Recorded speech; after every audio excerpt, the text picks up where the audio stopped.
বিসমিল্লাহির রহমানির রহিম। সুন্নত নাই শুধু দাওয়াতের মেহমান, সুন্নত নাই শুধু খাওয়া শেষে মধুপান, আরো কিছু সুন্নাত আছে তুমি জানো কি? জানলেও জীবনে কখনো তা মানো কি? আরো কিছু সুন্নাত আছে তুমি জানো কি? জানলেও জীবনে কখনো তা মানো কি? সুন্নাত শুধু নয় মজলুম সহায়ক, সুন্নাত ইহুদ জালিমের প্রতিরোধ। ঠিক না? সবাইকে বলতে হবে আমার সাথে সাথে। সুন্নাত শুধু নয় নির্জনে ধ্যানে যাওয়া, আর সুন্নাত হলো পাথরে আঘাত খাওয়া। ঠিক না? সুন্নাত শুধু নয় মজলুম সহায়ক, সুন্নাত ইহুদ জালিমের প্রতিরোধ, সুন্নাত শুধু নয় নির্জনে ধ্যানে যাওয়া, আর সুন্নাত হলো পাথরে আঘাত খাওয়া। মুহাব্বতে তার সুদিনের সাথী তুমি, দুর্দিনেও তার পাশে থাকো কি? আরো কিছু সুন্নাত আছে তুমি জানো কি? জানলেও জীবনে কখনো তা মানো কি? সুন্নতি কোরআনে সমাজ বিনির্মাণে বৈরী সকল পথ মাড়িয়ে চলা, সুন্নতি দাওয়াতে দিনের পাশাপাশি ইসলামের রক্ষায় হাতে তলোয়ার তোলা। ঠিক না? সুন্নতি কোরআনে সমাজ বিনির্মাণে বৈরী সকল পথ মাড়িয়ে চলা, সুন্নতি দাওয়াতে দিনের পাশাপাশি ইসলামের রক্ষায় হাতে তলোয়ার তোলা। সুন্নাত শুধু নয় নমনীয় আলাপ, সুন্নাত প্রয়োজনে হুঙ্কার গর্জন। ঠিক না? সুন্নাত শুধু নয় মেষ চড়াতে যাওয়া, আর সুন্নাত হলো রাষ্ট্রনায়ক হওয়া। ঠিক না? মুহাব্বতে তার খালিদ ওমর আলী আবু বকরের মতো পাশে থাকো কি? আরো কিছু সুন্নাত আছে তুমি জানো কি? জানলেও জীবনে কখনো তা মানো কি? সুন্নাত নাই শুধু দাওয়াতের মেহমান, সুন্নাত নাই শুধু খাওয়া শেষে মধুপান, আরো কিছু সুন্নাত আছে তুমি জানো কি? জানলেও জীবনে কখনো তা মানো কি?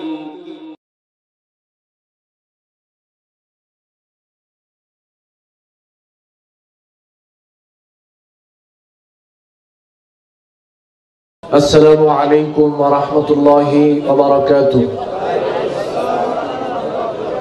الحمد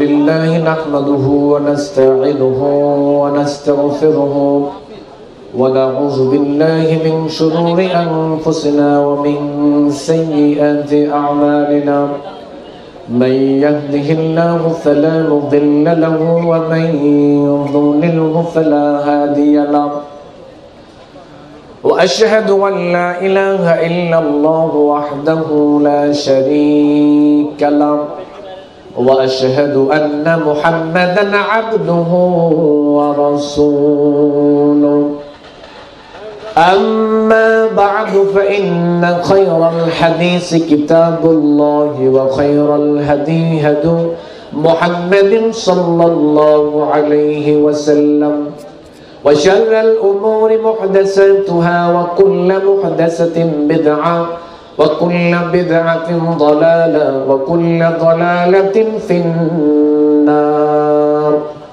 فأعوذ بالله من الشيطان الرجيم بسم الله الرحمن الرحيم إن الله وملائكته يصلون على النبي يا أيها الذين آمنوا صلوا عليه وسلموا تسليما اللهم صل على محمد وعلى آل محمد সবচেয়ে উত্তম দুরূদের নাম কি বলেন তো? পিছনের সবাই শুনতে পাচ্ছেন? সবচেয়ে উত্তম দুরূদের নাম কি? আরো জোরে, সবচেয়ে উত্তম দুরূদের নাম কি? রাসূল সাল্লাল্লাহু আলাইহি ওয়াসাল্লাম বলেছেন, ইযা সাল্লাইতুম আলাইয়া, যখনই তোমরা আমার উপর দুরূদ পড়বে, ফাকুলু, তোমরা বলো, সবাই পড়েন, আল্লাহুম্মা সাল্লি আলা মুহাম্মাদ ওয়া আলা আলি মুহাম্মাদ কামা সাল্লাইতা আলা ইব্রাহিম ওয়া আলা আলি ইব্রাহিম ইন্নাকা হামিদুম মাজিদ اللهم بارك على محمد وعلى آل محمد كما باركت على إبراهيم وعلى آل إبراهيم إنك حميد مجيد أما بعد নীলক্ষেত বার্ষিক ওয়াজ মাহফিল, আজকের মাহফিলে উপস্থিত সম্মানিত মুসল্লিয়ানে কেরাম, মহান আল্লাহ সুবহানাহু ওয়া তাআলার জন্য শুকরগুজার হচ্ছি, যেই মহান আল্লাহ সুবহানাহু ওয়া তাআলা আমাদেরকে আজকে এরকম সুন্দর একটা দ্বীনি বৈঠকের আয়োজন করার এবং এত বিশাল একটা প্রোগ্রামকে বাস্তবায়ন করার জন্য আমাদের সবাইকে এখানে আসার তৌফিক দিয়েছেন। এজন্য আমরা শুকরিয়া আদায় করছি, আলহামদুলিল্লাহ। আমরা আসতে পেরে খুশি না বেজার? আমরা খুশি। ভূমিকা ছাড়াই আপনাদের সামনে কথা হবে, তবে বক্তব্যের শুরু থেকে শেষ পর্যন্ত আপনাদের জীবনের জন্য, আমার জীবনের জন্য অত্যন্ত মূল্যবান কিছু কথা আমি বলবো। আমার প্রত্যেকটা কথাই আপনার জীবনের জন্য, আমার জীবনের জন্য মূল্যবান হবে ইনশাআল্লাহ। এজন্য বক্তব্যের শুরু থেকে শেষ পর্যন্ত আপনাকে খেয়াল করতে হবে আমি আপনাকে কি বোঝাতে চাচ্ছি। আজকের 1 ঘন্টা 1.5 ঘন্টার সময়ে পুরা ইসলাম আপনাকে বোঝানো সম্ভব নয়, তবে পুরা ইসলাম বুঝার জন্য কয়েকটা দৃষ্টিভঙ্গি দেওয়া আমার দ্বারা সম্ভব হবে ইনশাআল্লাহ। আপনাকে আমি পুরা ইসলাম বুঝাতে পারবো এটা আমি বলি না, তবে ইসলাম বুঝার জন্য কয়েকটা দৃষ্টিভঙ্গির প্রয়োজন, এটা আমি আপনাকে দিতে পারবো এবং দেওয়ার জন্য আমি এসেছি ইনশাআল্লাহ। বলেন ইনশাআল্লাহ। দৃষ্টিভঙ্গি এখন থেকে শুরু। এই ডান সাইডের যে জমিটা আছে, সরকারি পক্ষ থেকে লোক এসে বলল এই ডান সাইডের জমির মালিক হচ্ছে সরকারি লোক। এবার এই জমির মালিক বের হয়ে বলল, জি না স্যার, এই জমির মালিক আমি। সরকারি পক্ষের লোক বলল, জমির মালিক যদি তুমি হও তাহলে দলিল উপস্থাপন করো। এবার ওই লোকটা জমির মালিক দলিল উপস্থাপন করলো, প্রশাসনের সামনে এনে দলিল দেওয়ার পরে প্রশাসনের লোক এটা দেখে বলল, দলিল ঠিক আছে তবে দলিলটা ভুয়া। দলিল ঠিক আছে তবে দলিলটা ভুয়া। এখন কি জমি টিকবে? টিকবে না। প্রশাসনের লোক বললো জমিটা তোমার নাও, জমিটা এখন থেকে প্রশাসনের। এই হলো একটা। বাম সাইডের যে জমিটা, এই জমিটা প্রশাসনের লোক এসে বললো এই জমিটা সরকারের। এই জমির মালিক বলল জি না স্যার, জমি আমার। বলল জমি যদি তোমার হয় তাহলে দলিল পেশ করো। জমির মালিক বলল দলিল পেশ করতে হবে কেন? 100 বছর পূর্ব থেকে বাপ দাদারা জমি বক্ষণ করে আসছে, আমরা জমি বক্ষণ করছি। এলাকার সবাই জানে, সমস্ত মানুষ জানে জমি আমরা বক্ষণ করছি, তো জমিন আমার, এটার দলিল লাগবে কেন? সরকারি লোক বলল 100 বছর থেকে জমি তুমি বক্ষণ করেছো, প্রশাসনের সমস্ত লোক জানে জমি তোমার, এলাকার মানুষ জানে জমি তোমার, বাপ দাদা জমি বক্ষণ করেছে তোমার। এখন যদি দলিল না দেখাতে পারো জমি টিকবে না। তাহলে বাপ দাদা 100 বছর বক্ষণ করার পরে কি দলিলবিহীন জমিটা টিকানো যাবে? এ হলো দুইটা। এবার আরেকটা জমির সামনের প্রশাসনের লোক গিয়ে বললো এই জমির মালিক প্রশাসন। জমির মালিক বের হয়ে বলল জি না স্যার, জমির মালিক আমি। বলল দলিল আছে? বলল দলিল আছে মানে CSRS প্রশাসন সব আছে, নিয়ে আসো। এবার নিয়ে আসার পরে প্রশাসনের লোক দেখলো দলিল CSRS পর্সা সব ঠিকঠাক মতো আছে। প্রশাসনের লোক বললো জমিটা তোমার। একই প্রশাসনের লোক 3টা জমি দেখলো, একই ব্যক্তি 3টা জমিকে পর্যবেক্ষণ করলো। 3টা জমি থেকে 2টা জমি প্রশাসন নিয়ে নিল, আর একটা জমি ওই প্রশাসনের লোকেরা এই জমিটা নেয় নাই কেন? দলিলের কারণে। কিসের কারণে? এই 3টা দৃষ্টিভঙ্গি আপনাকে দিলাম। বাংলাদেশে ধর্ম প্রচার হচ্ছে 3 ক্যাটাগরির দলিল দিয়ে। ওই যে প্রথম শ্রেণী, এই লোকটার দলিল আছে তবে দলিল ভুয়া। বাংলাদেশে ইসলাম প্রচার করছি আমরা, দলিল আছে অসংখ্য, দলিল ভুয়া। বাম সাইডের লোকটা জমি বক্ষণ করেছে কেন? বাপ দাদা জমি বক্ষণ করেছে, এজন্য সে বক্ষণ করেছে। আমরা ধর্ম প্রচার করছি এবং ধর্ম মানছি বাপ দাদার দোহাই দিয়ে, দলিলে থাকলে থাকুক আর না থাকলে নাই। আবার কিছু মানুষ চেষ্টা করছে দিন প্রচার করার জন্য, আমল করার জন্য, যেই দলিলটার CSRS পর্সা ডাটা কবলা, যে আমলটার পিছনে শক্তিশালী মজবুত দলিল রয়েছে, কিছু মানুষ চেষ্টা করছে ধর্মটাকে ওই ভিত্তিক প্রচার করার জন্য এবং মানার জন্য। এবার আপনাকে আমি আগেই বলেছি, একদিনে আমি আপনাকে পূর্ণাঙ্গ ইসলাম শিক্ষা দিতে পারবো না, তবে আপনাকে সচেতন হতে হবে। প্রাথমিকভাবে ধর্ম মানতে গেলে, ধর্ম বুঝতে গেলে আপনার সামনে 3 ক্যাটাগরির দলিল আসবে। একটা আসবে দলিল তবে ভুয়া, আর একটা আসবে দলিলই নাই, আর একটা আসবে দলিল দিয়ে। মানবেন কোনটা? পিছন থেকে মানবেন কোনটা? নির্দিষ্ট কোন দল বা কোনো কিছুর পিছনে আপনাকে ডাকতে আসেনি, কোনো কিছু থেকে আপনাকে বের করতে আসেনি। আপনাকে এসেছি ইসলামের ভিতরে ঢোকার জন্য। ইসলামের ভিতরে ঢুকতে হলে কিছু দৃষ্টিভঙ্গি এখন আপনাকে শিখে যেতে হবে। এখন এলো প্রথম কথা। এবার দেখেন, এদেশের মাটিতে 100 বছর ধরে ইসলাম প্রচার হচ্ছে এমন ভাবে, আর আপনারা ইসলাম শিখছেন এমন ভাবে। দেখেন, আপনাকে বোঝানোর জন্য আমি একটা উদাহরণ এভাবে পেশ করছি। একটা পুরুষ ওয়াজ মাহফিলে আসলো, 3 থেকে 4 ঘন্টা পর্যন্ত লোকটা ওয়াজ মাহফিল শুনলো। এবার বাড়িতে যাওয়ার পর স্ত্রী বলল, আমি তো মাহফিলে যেতে পারিনি, তুমি তো মাহফিলে গিয়েছ, তো বক্তা কি আলোচনা করেছে আমাকে একটু বলো তো। স্বামী বলল, তোমাকে আমি কি বলবো, আমি তো মূলত বক্তা কি বলে আমি তো সেটা শুনতে যাই নাই, আমি তো মূলত বক্তা কিভাবে বলে ওইটা দেখতে গিয়েছিলাম।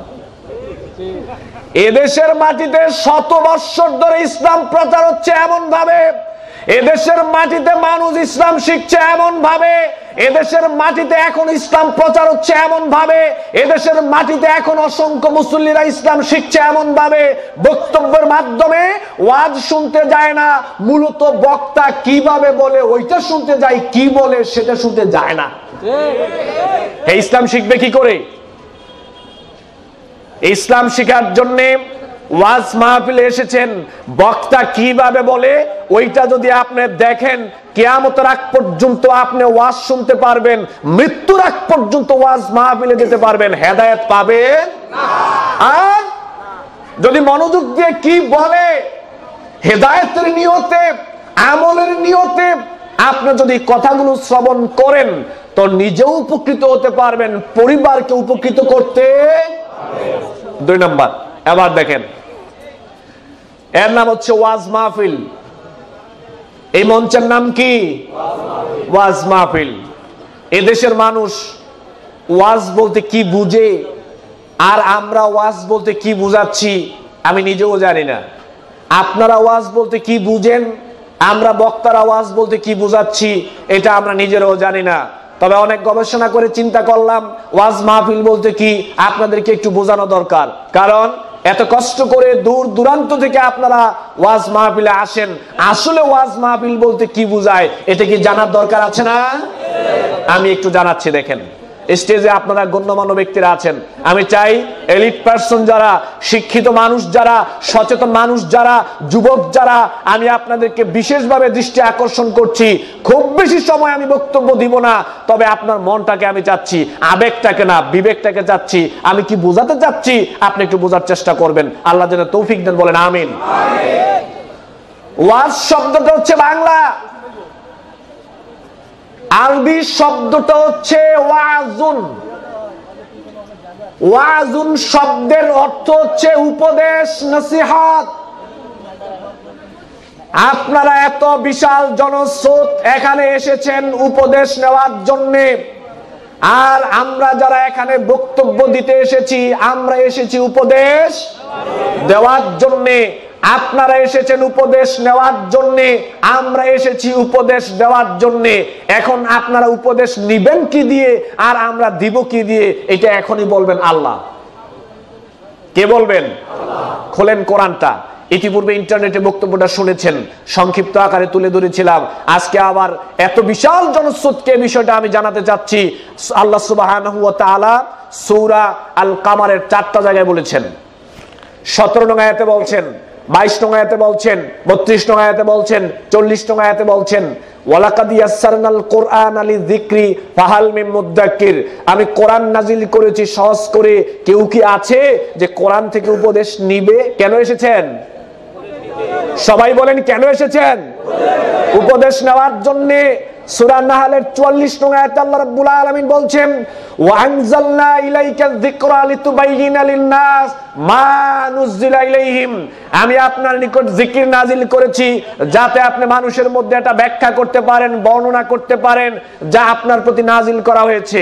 রাসূল সাল্লাল্লাহু আলাইহি ওয়াসাল্লামের প্র্যাকটিক্যাল লাইফ, প্র্যাকটিক্যাল জীবন হচ্ছে কোরআনের ব্যাখ্যা, সহিহ সুন্নাহ হচ্ছে কোরআনের ব্যাখ্যা।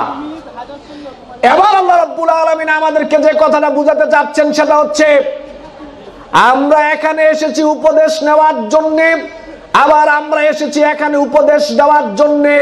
আল্লাহ সুবহানাহু ওয়া তাআলার বক্তব্য হচ্ছে যারা উপদেশ নিতে এসেছো আর উপদেশ নিতে এসেছো তোমাদেরকে লক্ষ্য করে বলছি, উপদেশ নিতেও হবে কোরআন এবং হাদিস নিয়ে, উপদেশ দিতেও হবে কোরআন এবং হাদিস দিয়ে। ক্লিয়ার? এবার দেখেন, এদেশের মাটিতে যতগুলো মসজিদ রয়েছে, যতগুলো ওয়াজ মাহফিল রয়েছে,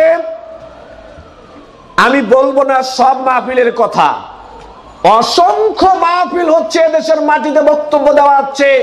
যেই মাহফিলে বক্তব্যের মধ্যে কোরআন হাদিস বলা তো দূরের কথা, বেশিরভাগ জায়গায় বলা হয় গল্প, গুজব, কিচ্ছা কাহিনী, মিথ্যা বানানো ঘটনা। কেন? ওয়াজ করার জন্য কি কোরআন হাদিস যথেষ্ট না? আল্লাহ বলছে ওয়াজ করবে কোরআন এবং হাদিস দিয়ে। ধর্মের মধ্যে এত পার্থক্য কেন? আলেম ওলামাদের মধ্যে এত মতভেদ কেন?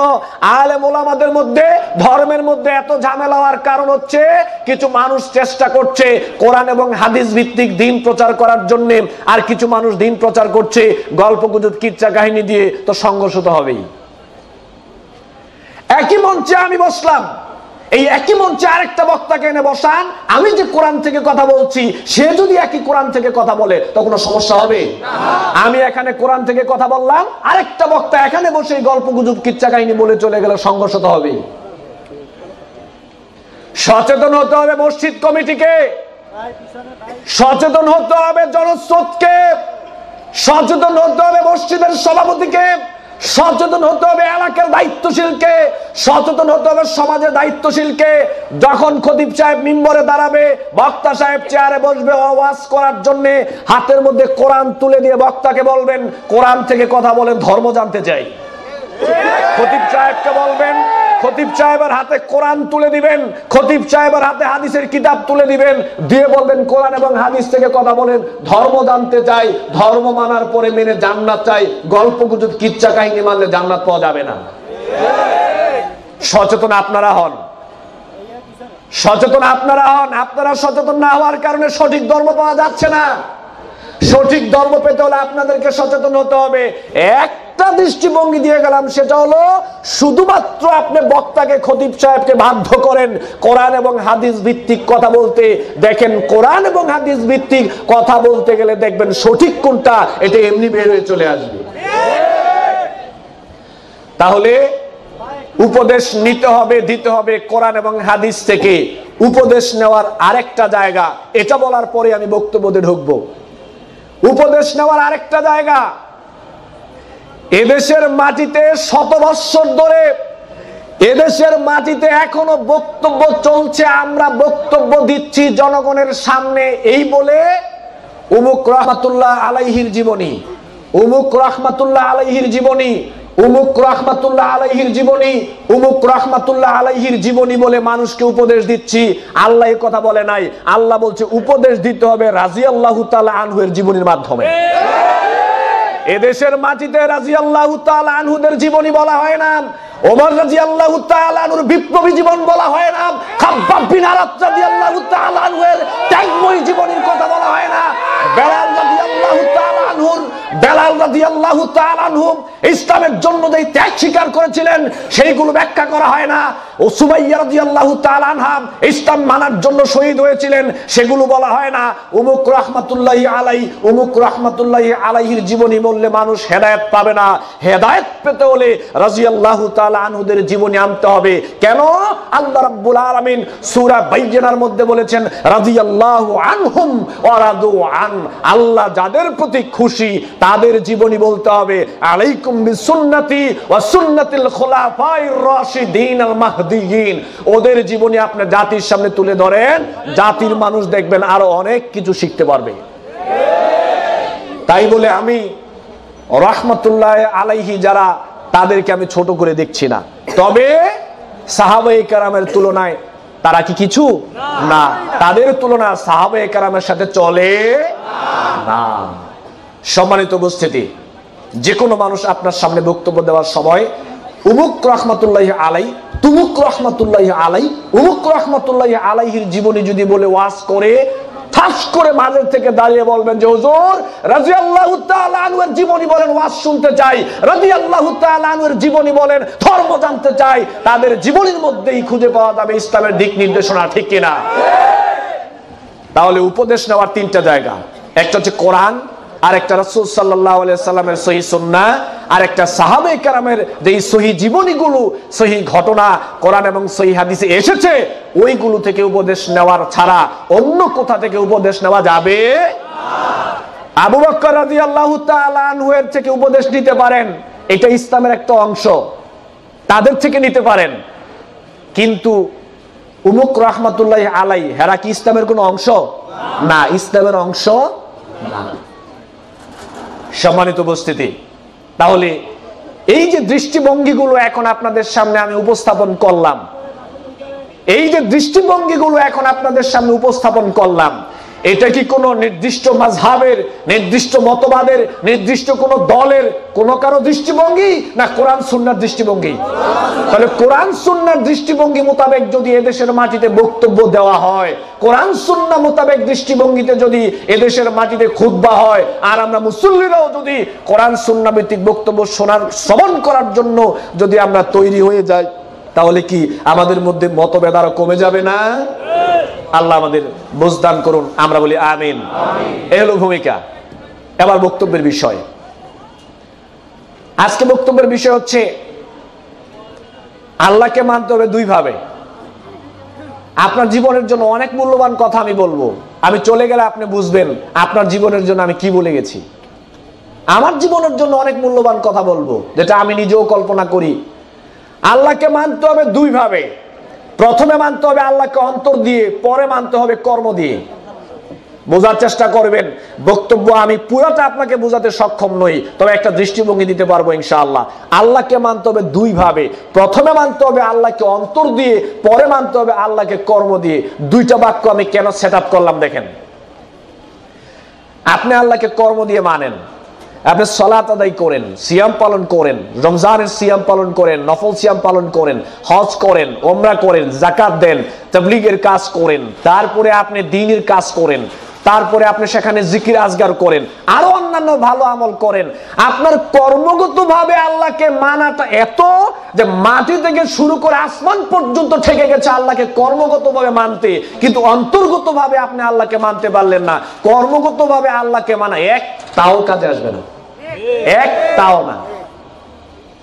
আগে আল্লাহকে অন্তর্গতভাবে মানতে হবে, পরে আল্লাহকে কর্মগতভাবে মানতে হবে। কেন মানবেন দেখেন, পবিত্র কোরআনের এমন কোন জায়গা নাই যেই জায়গায় আল্লাহ রাব্বুল আলামিন আল্লাহকে কর্মগতভাবে মানার আগেই অন্তর্গতভাবে মানার কথা বলে নাই। এক তা জায়গায় আপনি এটা পাবেন না। যত জায়গায় আল্লাহ বলছে কর্মগতভাবে মানো, এর আগেই আল্লাহ বলছে তুমি আমাকে অন্তর্গতভাবে আগে মানো। আল্লাহ রাব্বুল আলামিন বলেন, وَبَشِّرِ الَّذِينَ آمَنُوا وَعَمِلُوا الصَّالِحَاتِ أَنَّ لَهُمْ جَنَّاتٍ تَجْرِي مِنْ تَحْتِهَا الْأَنْهَارُ। সুসংবাদ দেন আপনি তাদেরকে। সূরা বাকারার মধ্যে আল্লাহ রাব্বুল আলামিন আমাদেরকে লক্ষ্য করে বললেন, আল্লাহ নবীকে বললেন আপনি সুসংবাদ দেন তাদেরকে যারা ঈমান আনয়ন করেছে, আর ঈমান আনয়ন করার পরে যারা ভালো কাজ করেছে, আমলে সালেহ করেছে। এই আয়াতের মাধ্যমে আল্লাহ রাব্বুল আলামিন যে কথাটা আমাদেরকে বোঝাতে চাইলেন সেটা হচ্ছে, আল্লাহ রাব্বুল আলামিন বললেন আপনি তাদেরকে জানিয়ে দেন তারা যেন আগে আমাকে অন্তর দিয়ে মানে, তারপরে যেন কর্ম দিয়ে মানে। আগে যদি তারা আমাকে অন্তর দিয়ে মানতে পারে, তারপরে যদি তারা আমাকে কর্ম দিয়ে মানতে পারে, তাহলে আমি তাদেরকে জান্নাতের সুসংবাদ দিলাম। আল্লাহ রাব্বুল আলামিন আরো বললেন, ইন্নাল্লাযীনা আমানু ওয়া আমিলুস সালিহাতি কানাত লাহুম জান্নাতুল ফিরদাউসি নুজুলা। জান্নাতুল ফেরদাউস হচ্ছে সবচেয়ে উচ্চ জান্নাত। জান্নাতুল ফিরদাউস হচ্ছে সবচেয়ে দামি, সবচেয়ে মর্যাদা সম্পন্ন জান্নাত। জান্নাতুল ফেরদাউস কিভাবে পাওয়া যাবে আল্লাহ রাব্বুল আলামিন সেটাও আমাদেরকে জানিয়ে দিলেন। আল্লাহ রাব্বুল আলামিন বলেন, নিশ্চয়ই যারা ঈমান আনয়ন করেছে, ভালো আমল করেছে। ঈমান আনার অর্থ হচ্ছে নিশ্চয়ই যারা আল্লাহ রাব্বুল আলামিনকে আগে অন্তর দিয়ে মেনেছে, তারপরে যারা আল্লাহ রাব্বুল আলামিনকে কর্ম দিয়ে মেনেছে, আমি আল্লাহ রাব্বুল আলামিন তাদেরকে জান্নাতুল ফিরদাউস দেব। জান্নাতুল ফিরদাউস পেতে হলে, জান্নাতে যদি আমি আর আপনি যেতে চাই, তাহলে সর্বপ্রথম আল্লাহকে অন্তর দিয়ে মানতে হবে, তারপরে আল্লাহ রাব্বুল আলামিনকে কর্ম দিয়ে মানতে হবে। এবার দেখেন আপনি আল্লাহকে অন্তর দিয়ে মানবেন কিভাবে। সময় খুব সংক্ষেপ, বেশি বক্তব্য আপনার সামনে আমি দিতে পারবো না। আল্লাহকে আপনি অন্তর দিয়ে মানবেন কিভাবে, কর্ম দিয়ে মানার ব্যাপারটা ব্যাপক আকারে বলা যাবে না। অন্তর দিয়ে আল্লাহ রাব্বুল আলামিনকে আগে মানতে হবে, দল মত নির্বিশেষে বক্তব্যটা আপনাকে শ্রবণ করতে হবে, যেহেতু আমরা সবাই পরকালে জান্নাত চাই। আল্লাহকে অন্তর দিয়ে মানতে হবে কিভাবে দেখেন, এই গোটা সৃষ্টিকুলের সৃষ্টিকর্তা কে? এটা কি অন্তর্গত না? এটা বিশ্বাসের ব্যাপার না? এই গোটা সৃষ্টিকুলের সৃষ্টিকর্তা কে? সূরা আলাকের 1 নং আয়াতে আল্লাহ বলছেন, ইকরা বিসমি রাব্বিকাল্লাযী খালাক। পড়ো তোমার সেই রবের নামে যিনি কি করেছেন? সৃষ্টি করেছেন। সূরা বাকারার মধ্যে আল্লাহ বলছেন, ইয়া আইয়ুহান নাস উবুদু রাব্বাকুমুল্লাযী খালাকাকুম ওয়াল্লাযীনা মিন ক্বাবলিকুম। হে পৃথিবীর মানব সকল, গোলামি করো সেই রবের যিনি তোমাদেরকে সৃষ্টি করেছেন এবং তোমাদের পূর্ববর্তীদেরকে। তাহলে রবকে, আল্লাহকে অন্তর দিয়ে প্রথমে মানতে হবে এভাবে যে গোটা সৃষ্টিকুলের সৃষ্টিকর্তা হচ্ছেন আল্লাহ। এগুলো অন্তর দিয়ে আপনি আল্লাহকে মানলেন। আল্লাহ যে আমাদের সৃষ্টিকর্তা, দল মত নির্বিশেষে আমাদের সমস্ত কিছু ভেদাভেদ হিংসা বিদ্বেষ ভুলে গিয়ে আল্লাহ আমাদের সৃষ্টিকর্তা, এতে কারো কোনো আপত্তি আছে? আচ্ছা, এবার দেখেন, আল্লাহকে অন্তর দিয়ে মানতে হবে। ব্যবসা বাণিজ্যে বরকত দেওয়ার মালিক কে? দেখেন, এখনই আপনি ধরা খাবেন, এখনই আপনি ধরা খাবেন। আপনারা কি হজ করেছেন? আপনারা কি উমরা করেছেন? আপনারা কি জান্নাত চান? আপনারা কি আল্লাহকে খুব মানেন? এই মুহূর্তে আপনি ধরা খাবেন। ব্যবসা বাণিজ্যে রিজিকে বরকত দেওয়ার মালিক কে? এদেশের মাটিতে অসংখ্য মানুষ রয়েছে যে বলে আল্লাহ হচ্ছে আমার রিজিক দাতা, লা ইলাহা ইল্লাল্লাহ, আল্লাহ তুমি ছাড়া কোনো রিজিক দাতা নাই, ব্যবসায় বরকত দাতা নাই। নামাজে দাঁড়িয়ে এই কথা বলে, বাহিরে এই কথা বলে, সব জায়গায় সে কথা বলে আল্লাহ হচ্ছে ব্যবসা বাণিজ্যে বরকত দেওয়ার মালিক। এদেশের মাটিতে অসংখ্য মানুষ আছে যারা ব্যবসা বাণিজ্যে বরকত দেওয়ার জন্য আল্লাহকে ছাড়াও কোনো না কোনো দরবারে বা মানুষের কাছে যায় কি যায় না? আপনি মনে কষ্ট নিবেন না, আপনাকে কষ্ট দেওয়ার জন্য আমি আসিনি, আমি এসেছি আপনাকে বোঝানোর জন্য আল্লাহকে আগে অন্তর দিয়ে মানতে হবে। ব্যবসা বাণিজ্যে বরকত দেওয়ার মালিক, রিজিকে বরকত দেওয়ার মালিক কে? এটা কি অন্তরের ব্যাপার না? এবার দেখেন আল্লাহ কি বলছেন। আল্লাহ রাব্বুল আলামিন বলেন, ওয়া মা মিন দাব্বাতিন ফিল আরদি ইল্লা আলাল্লাহি রিজকুহা। জমিনে এমন কোন বিচরণশীল প্রাণী নেই, হাজার হাজার প্রজাতির প্রাণী এই জমিনের মধ্যে আল্লাহ রাব্বুল আলামিন সৃষ্টি করেছেন। আল্লাহ রাব্বুল আলামিন বলেন, ওই হাজার হাজার সৃষ্টির হাজার হাজার মাখলুকাতের সমস্ত রিজিকের দায়িত্ব আমি আল্লাহ রাব্বুল আলামিন আমার কাঁধে তুলে নিয়েছি। যে ব্যক্তি নিজে আল্লাহকে বলে রিজিক দাতা, আবার ব্যবসা বাণিজ্যে বরকতের জন্য ডান বাম মানুষের কাছে যায়, সে আল্লাহর উপর পূর্ণ তাওয়াক্কুল করতে পারেনি, আল্লাহর প্রতি পূর্ণ ভরসা করতে পারে নাই। এজন্য আল্লাহর নবী 1450 বছর পূর্বে কথাটা বলে গিয়েছেন। তিরমিজি শরীফের মধ্যে আসছে, আল্লাহর নবী বলেন, লাউ আন্নাকুম তাতাওয়াক্কালুনা আলাল্লাহি হাক্কা তাওয়াক্কুলিহিম লারাযাকাকুম কামা ইয়ারযুকুত তায়রা তাগদু খিমাসান ওয়া তারুহু বিতানান। আল্লাহর নবী বলেন, সত্যি যদি তোমরা আল্লাহ রাব্বুল আলামিনের প্রতি ভরসা করার মতো ভরসা করতে পারতে, শুধু ভরসা নয়, এটার নাম ভরসা নাম। আপনি আল্লাহকে বললেন আপনি আমার রিজিক দাতা, আবার মানুষের দরবারে গেলেন আপনি রিজিকে বরকতের জন্য, এটা ভরসা করার মতো ভরসা করা হয় নাই। আল্লাহর নবী বলেন, সত্যি যদি তোমরা আল্লাহ রাব্বুল আলামিনের প্রতি ভরসা করার মতো ভরসা করতে পারতে, তাহলে একটা পাখি সকালবেলা খালি পেটে ঘর থেকে বের হয়ে যায়, সে জানে না কোথায় তার রিজিক রয়েছে, তার কোনো ব্যবসা নেই, তার কোনো চাকরি নেই, সে জানে না কোথায় তার খাবার রয়েছে। আবার ঠিকই দেখা যায় সন্ধ্যাবেলায় ভরা পেটে ঘরে ফিরে আসে, বাচ্চার জন্য খাবার নিয়ে আসে। আল্লাহর নবী বলেন, সত্যি যদি তোমরা এককভাবে রিজিকের জন্য এককভাবে আল্লাহ রাব্বুল আলামিনের প্রতি ভরসা করার মতো ভরসা করতে পারতেন, তাহলে ওই পাখিকে রিজিক দেওয়ার মতোই আল্লাহ তোমাদের রিজিকের ব্যবস্থা করে দিতে। তাহলে মানুষের দরবারে, কোন বাবার দরবারে ব্যবসা বাণিজ্যে বরকতের জন্য যদি আপনি যান, তো আল্লাহকে রিজিক দাতা হিসেবে অন্তর দিয়ে কি আপনি মানতে পারলেন? দেখেন, আজকে আপনি এখানে ব্যবসায়ী মানুষ সবাই, দেখেন ভাইয়েরা, এখানে আপনারা সবাই ব্যবসা করেন, বেশিরভাগ মানুষ ব্যবসায়ীদের উদ্যোগে আজকে ওয়াজ মাহফিল। আজকের দিনে আপনার দোকানে কত টাকা বিক্রি হবে, আজকের দিনে কেন যে কোনো দিনে আপনার দোকানে কত টাকা বিক্রি হবে, এটা পৃথিবী সৃষ্টির 50,000 বছর পূর্বে আল্লাহ এটা নির্ধারণ করে দিয়েছেন। সুবহানাল্লাহ। আজকে আপনি একটা বাবার দরবারে গেলেন ব্যবসায় বরকত দেওয়ার জন্য। ব্যবসায় বরকত মানে বিক্রি বেশি হওয়া, ব্যবসায় বরকত মানে বিক্রি বেশি হওয়া। মুসলিম শরীফের মধ্যে আল্লাহর নবী বলছেন, কাতাবাল্লাহু মাকাদিরাল খালকি ক্বাবলা আন ইয়াখলুকাস সামাওয়াতি ওয়াল আরদি বি50,000 সানা। যেই দিন আপনি বাবার দরবারে গেলেন ব্যবসায় বরকতের জন্য, আমি ওই দিনের রেস ধরেই বলছি, ওই দিন পরের দিন আপনার দোকানে কত টাকা বিক্রি হবে 50,000 বছর পূর্বে পৃথিবী সৃষ্টির আল্লাহ এটা নির্ধারণ করে দিয়েছেন। আল্লাহ যদি লিখে রাখেন আজকে আপনার দোকানে বিক্রি হবে 1000 টাকা, লাভ হবে, 10টা বাবার দরবারে গেল 1001 টাকা লাভ দেওয়ার মতো ক্ষমতা পৃথিবীর কারোই নেই। এর নাম ঈমান, এর নাম আল্লাহকে অন্তর দিয়ে মানা। ঠুকঠাক সেজদা দিলে আল্লাহকে অন্তর দিয়ে মানা হয় না।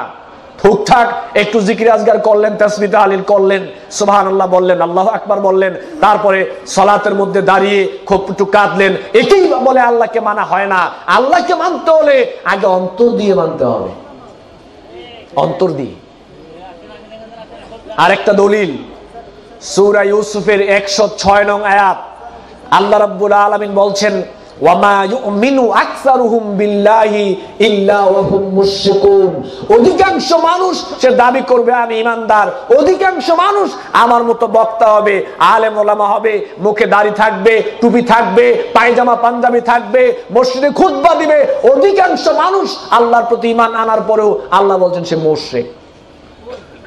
অধিকাংশ মানুষ। এবার দেখেন মানুষ মুশরিক হয় কেন? প্রথমে মানুষ মুশরিক হয় অন্তরের বিশ্বাসের কারণে।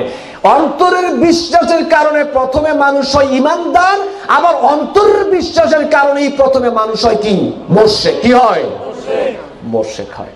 তাহলে ব্যবসা বাণিজ্যে বরকতের জন্য এই পৃথিবীর কোন মানুষের যে কোনো দরবারে ব্যবসা বাণিজ্যে বরকত হওয়ার জন্য কি যাওয়া যাবে? গেলে কি ঈমান থাকবে? ব্যবসা বাণিজ্যে বরকত দেওয়ার মালিক কে? আল্লাহ রাব্বুল আলামিন। এরপরে বিপদ আপদ থেকে উদ্ধার করার মালিক কে? এটা অন্তরের ব্যাপার। এটা অন্তর্গতভাবে আল্লাহকে মানতে হবে, এটা কর্মগত নয়। অন্তর্গতভাবে আপনাকে আগে মানতে হবে যে সমস্ত বিপদ আপদ বালা মুসিবত থেকে উদ্ধার করার মালিক হচ্ছেন এককভাবে আল্লাহ। এদেশের মাটিতে অসংখ্য নামদারি মুসলিম রয়েছে যারা দাবি করছে মুসলিম, লেবাসে বোঝা যায় অনেক বড় মুসলিম, কিন্তু বিপদে পড়ার পরে আল্লাহকে না ডেকে অন্য কোন মানুষের কাছে ধরনা ডাকাডাকি করছে না। বিভিন্ন আলেম ওলামা, পীর বুজুর্গ, ওলি আউলিয়া দরবেশকে বিপদে পড়ে ডাকে, আল্লাহকে না ডেকে। এরকম কি হচ্ছে না বাংলাদেশে? আপনি মনে কষ্ট নিয়েন না, আপনাকে কষ্ট দেওয়ার জন্য বলছি না, আপনাকে শুধু বোঝাতে যাচ্ছি আগে অন্তর দিয়ে আল্লাহকে মানতে হবে। সূরা আনআম 117 নং আয়াত, শুধু 17 নং আয়াত, আল্লাহ রাব্বুল আলামিন বলছেন, ওয়া ইয়ামসাসকাল্লাহু বিদুররিন ফালা কাশিফা লাহু। আল্লাহ রাব্বুল আলামিন বললেন যে আমি যদি তোমাকে কোনো বিপদ আপদ বালা মুসিবত দেই, পৃথিবীর কোনো মানুষ তোমাকে সেই বিপদ থেকে উদ্ধার করতে পারবে না। আমি আল্লাহ যদি তোমাকে কোনো বিপদ দিতে ইচ্ছা করি, ওই বিপদ আপদ পৃথিবীর কোনো মানুষ ঠেকাতে পারবে না। তিরমিজি শরীফের একটা হাদিস, রাসূল সাল্লাল্লাহু আলাইহি সাল্লাম বলছেন, লাউ ইজতামাত আলা আইয়ানফাউকা বিশাইইন লাম ইয়ানফাউকা ইল্লা বিশাইইন কাদ কাতাবাল্লাহু লাক, লাউ ইজতামাত আলা আইয়াদুররুকা বিশাইইন লাম ইয়াদুররুকা ইল্লা বিশাইইন কাদ কাতাবাল্লাহু আলাইক। রাসূল সাল্লাল্লাহু আলাইহি ওয়াসাল্লাম বলছেন, জেনে রাখো তোমার কল্যাণ আর অকল্যাণ, পৃথিবীর সমস্ত শক্তি যদি একত্রিত হয় তোমার কোনো উপকার করার জন্য, উপকার ততটুকুই করতে পারবে যতটুকু আল্লাহ সুবহানাহু ওয়া তাআলা লিখে দিয়েছেন। সুবহানাল্লাহ। পৃথিবীর সমস্ত শক্তি যদি একত্রিত হয় তোমার কোনো ক্ষতি করার জন্য, ক্ষতি ততটুকুই করতে পারবে যতটুকু আল্লাহ সুবহানাহু ওয়া তাআলা নির্ধারণ করে দিয়েছেন। এবার দেখেন দুই একটা বাস্তবতা দেখাই, বাস্তবতা না দেখালে বুঝবেন না। আমি যে গাড়ি দিয়ে মাহফিল করি, গাড়ির ড্রাইভার ময়মনসিংহ থেকে একদিন মাহফিল করে ফেরার পথে গাড়ির ড্রাইভারের সামনে দিয়ে একটা বিড়াল দৌড় মারলো। আমার গাড়ির ড্রাইভার একবারে হাত বেগ ধরলো। আমি বললাম কি ব্যাপার ভাই, কি হয়েছে? বললো যে ভাই সামনে দিয়ে বিড়াল গেছে। আমি বললাম তো কি হয়েছে? বললো সামনে যে কোনো বিপদ আছে, আমি বললাম তো এখন কি করতে হবে? বললো গাড়ি একটু পিছনে ব্যাক দিয়ে আবার সামনে নিতে হবে, তাহলে বিপদ চলে যাবে। আমি বললাম তাই নাকি? বললো যে হ ভাই, বাপ দাদা থেকে তো তাই শুনে আসছি, শত শত বছর ধরে শুনে আসছি এরকমই। আমি বললাম গাড়ি পিছনে যাবে না, গাড়ি আজকে সামনে যাবে। হে বললো না ভাই এটা কি বলেন, সামনে যে কোনো বিপদ হতে পারে। বাপ দাদারা বলেছে ভুল বলেছে নাকি, গাড়ি একটু পিছনে ব্যাক দেবো। আমি বললাম যে গাড়ি পিছনে যাবে না, গাড়ির সামনেই যাবে, আমি দেখতে চাই কি বিপদ হয়। আল্লাহর বান্দাকে আমি বুঝাইতেই পারলাম না। অবশেষে পরে আমি বললাম যে ভাই দেখেন, আজকের রাত্রে আমার আপনার ভাগ্যে কি কি বিপদ আপদ লেখা আছে এটা পৃথিবীর সৃষ্টির 50,000 বছর পূর্বে আল্লাহ রাব্বুল আলামিন এটা লিখে দিয়েছেন। এখন গাড়ি পিছনে ব্যাক দিলেও বিপদ হবে, না দিলেও। এরপরে বলছি আজকের রাত্রে আপনার আমার ভাগ্যে কি কি বিপদ আপদ লেখা আছে পৃথিবীর সৃষ্টির 50,000 বছর পূর্বে আল্লাহ এটা নির্ধারণ করে দিয়েছেন। বিড়াল সামনে দিয়ে গেলেও বিপদ হবে, না গেলেও বিপদ হবে। এরপরে বললাম আজকের রাত্রে যদি আপনার এবং আমার ভাগ্যে কোনো বিপদ আপদ লেখা না থাকে, বিড়াল একবার কেন, বিড়াল যদি 100 বারও সামনে দিয়ে যায় কোনো বিপদ হবে না। তারপরেও বুঝে না, একটু চিন্তা ভাবনা করে বললো কয় আচ্ছা ঠিক আছে আল্লাহ ভরসা। আমি ভাবলাম যে কিছু নইলো তো বুঝছে। আমাকে ফোন করে আমার এক দিনী ভাই বললো যে ভাই আজকে শনিবার, ওয়াইফকে নিয়ে একটু রাস্তায়, ওয়াইফকে নিয়ে একটু বেড়াতে যাব, ওয়াইফ রাজি হচ্ছে না। আমি বললাম কি বলে? ওয়াইফ বললো শনিবারে ঘর থেকে বের হওয়া নাকি বিপদ আপদ, এটা নাকি বিপদ আপদের দিন, এজন্য ওয়াইফ ঘর থেকে বের হতে চাচ্ছে না। তা আমি বললাম আপনি কি করতে চান? বললো ভাই আমাকে একটা জিনিস সলিউশন দেন, আমি কি করতে পারি? আমি কি বললাম যে আপনার ওয়াইফকে আপনি বলবেন শনিবারে আপনাদের ভাগ্যে কি কি বিপদ আপদ বালা মুসিবত আছে পৃথিবী সৃষ্টির 50,000 বছর পূর্বে আল্লাহ রাব্বুল আলামিন এটা নির্ধারণ করে দিয়েছেন। এখন শনিবারে ঘর থেকে বের হলো বিপদ হবে, 14টা কম্বল গায়ে দিয়ে শুয়ে থাকলে বিপদ হবে। এর নাম ঈমান, এর নাম আল্লাহকে অন্তর দিয়ে মানা। পূর্ণাঙ্গ ইসলাম আপনাকে আমি বুঝাতে পারবো না, তবে কিছু একটা দৃষ্টিভঙ্গি আপনাকে দিচ্ছি, অন্তর দিয়ে আল্লাহকে কি মানতে হবে। আমি বললাম আপনার ওয়াইফকে আপনি গিয়ে বলবেন শনিবারে যদি আমাদের ভাগ্যে কোনো বিপদ আপদ লেখা না থাকে, সারা বাংলাদেশ ঘুরলেও কোনো বিপদ আপদ হবে না। আরেকটাই, আমার গাড়ির ড্রাইভারকে ধরলাম, হাতের মধ্যে একটা তাবিজ বাঁধলো। আমি বললাম এটা বাঁধলেন কেন? বললো যে ভাই রাতের বেলা চলাফেরা করি, সাপে টাপে কাটতে পারে, অনেক বিপদ আপদ হয়, এটা সাথে থাকলে বিপদ আপদ হবে না, সে আমাকে বলল। তা আমি বললাম সত্যি কি এটা সাথে থাকলে বিপদ আপদ হবে না? বললো যে না মুরব্বীরা তো তাই বলে। তখন আমি বললাম তো সারা বাংলাদেশের মানুষ যদি এইটা দিয়ে ঘুরি তো কোনো বিপদ আপদই হবে না। আমি বললাম যে ভাই একটা কেন 14টা তাগা এবং তাবিজ নিয়ে যদি হাতের মধ্যে আপনি দিয়ে ঘুরেন যে আপনাকে সাপে কাটবে না, বিপদ আপদ হবে না, আর আল্লাহ যদি লিখে রাখে আপনার ভাগ্যে বিপদ আপদ, 100 তাবিজ হাতে বেঁধে ঘুরলেও কোনো লাভ হবে না। এর নাম ঈমান, এর নাম আল্লাহকে অন্তর দিয়ে মানা। বিপদ থেকে যে কোনো কৌশল অবলম্বন করলে বাঁচা যায়, তবে খুযু হিজরাকুম, সতর্কতা অবলম্বন করতে হবে। কিন্তু সতর্কতা অবলম্বন করার পরেও যদি বিপদ আপদ লেখা থাকে তো বিপদ আপদ ঠেকাতে পারবে? একটা দলিল নেন। আল্লাহ রাব্বুল আলামিন বলেন আইনামা তাকুনু ইউদরিকুমুল মাউতু ওয়ালাউ কুনতুম ফি বুরুজিন মুশাইয়াদা। মানুষ বিপদ থেকে বাঁচার জন্য, মৃত্যু থেকে বাঁচার জন্য মানুষ অনেক পদ্ধতি, অনেক চেষ্টা অবলম্বন করে। আল্লাহ রাব্বুল আলামিন আমাদেরকে লক্ষ্য করে জানিয়ে দিলেন বিপদ থেকে বাঁচার জন্য, মৃত্যু থেকে বাঁচার জন্য তুমি যে কোনো কৌশল অবলম্বন করো না কেন লাভ হবে না।